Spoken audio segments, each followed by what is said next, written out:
Hei, bună dimineața! Bună dimineața! Am ajuns și ziua de vineri. S-a și terminat săptămâna. Cum sunteți? Cum a fost săptămâna asta pentru voi?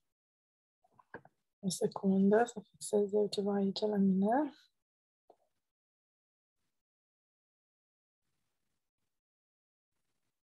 Ok.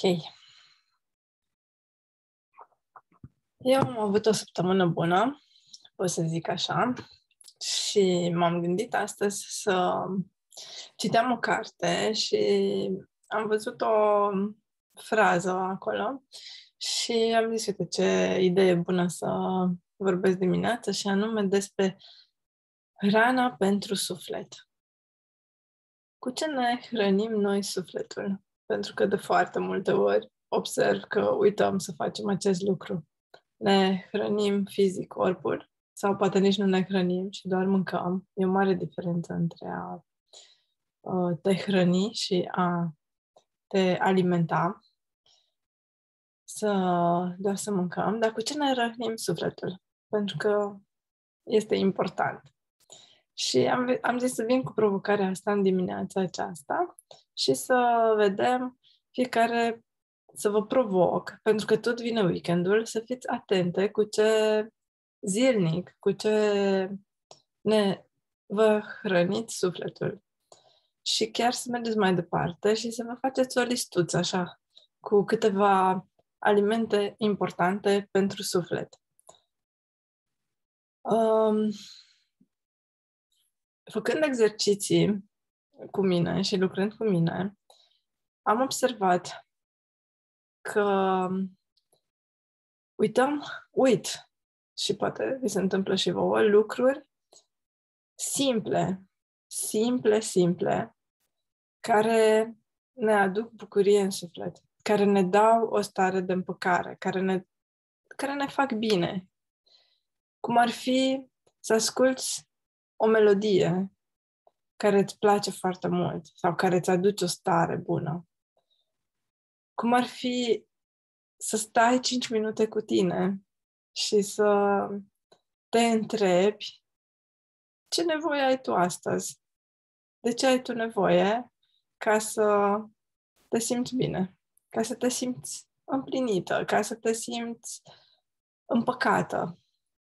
Pentru că eu o țin pe a mea și știu și spun și o să spun asta în continuare, că starea de bine, de împlinire, de fericire, de cum vrea fiecare să spună, ține de lucruri simple și ține de noi să le vedem și să le practicăm. Fiecare să știe ce îi aduce acea împlinire. Da, lucrurile exterioare ne ajută, ne formează un context. Nu spun că nu sunt importante, pentru că atunci când nu ai casă, când ești, nu știu, ai o problemă, un necaz în familie, sigur că gândul și mintea ta se duce acolo și nu poți să fii zen. Dar, per ansamblu, starea de împlinire ține de tine. Și în momentul în care, chiar dacă ai o problemă mai mare sau treci printr-o situație de viață mai dificilă, dar tu știi cum să te reglezi emoțional, știi ce îți aduce acea mică împlinire pe ziua respectivă, cu ce poți să îți hrănești sufletul și faci acel lucru, deja depășești altfel situația prin care treci. Și e foarte important acest mic aspect pe care îl uităm în tumultul din viața modernă, să zic așa, îl uităm. Nu avem nevoie de foarte mult ca să fim împlinite. Și doar în mintea noastră se creează tot felul de așteptări, tot felul de o să fiu fericită atunci când o să am, când o să fac, când o să merg, nu știu unde. Trăiește în prezent și zâmbesc pentru că multă vreme habar nu aveam cum să trăiesc în prezent. Și îți spun astăzi un secret pe care eu îl practic. Când mă gândesc așa la trăiește în prezent, mă gândesc la cum să fac în acel moment să mă folosesc de toate simțurile mele ca să fiu aici. Ce miros simt acum? Ce uh, dacă mănânc, ce gust simt?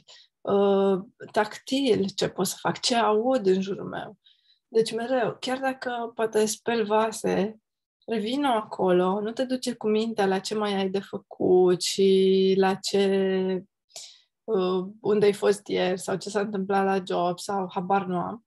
Revin acolo și simte apa, simte mirosul detergentului, chiar poți să simți cum îți simți stălpile pe podea.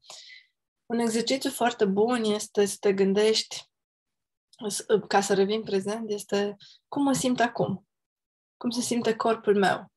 Pentru că emoțiile se simt în corp. Și conectează-te cu corpul tău și atunci vei simți nevoile tale și vei putea să îți hrănești și sufletul. Deci, în concluzie, mesajul de astăzi cu care vreau să te las în weekend este să te gândești cu ce îți hrănești sufletul zi de zi, chiar și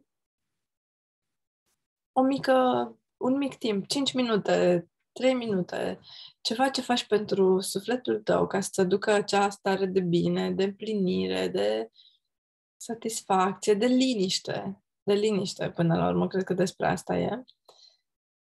Și cum să trăiești cât mai mult în prezent, cum să te folosești cât mai mult de corpul tău ca să simți în corp ce nevoie ai, pentru că el îți transmite. Și îți spun din experiența mea personală că atunci când revii la corpul tău, multe lucruri se schimbă.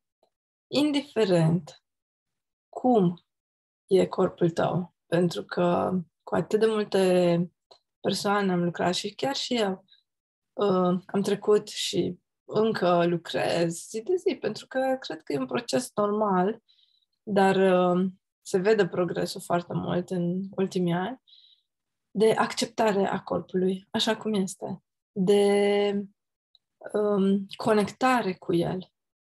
Și să nu uităm că sufletul locuiește în acest corp. Deci, hrănește-ți sufletul și conectează-te mereu la corpul tău.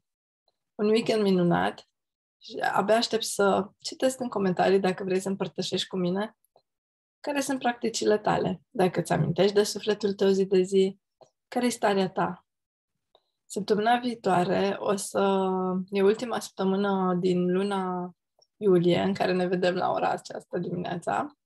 O să mă gândesc la alte provocări și o să vin să-ți împărtășesc în fiecare zi schimbările pe care mi le-am propus în luna iulie, ce rezultate am avut și cum am simțit. Îmbrățișări. Weekend minunat!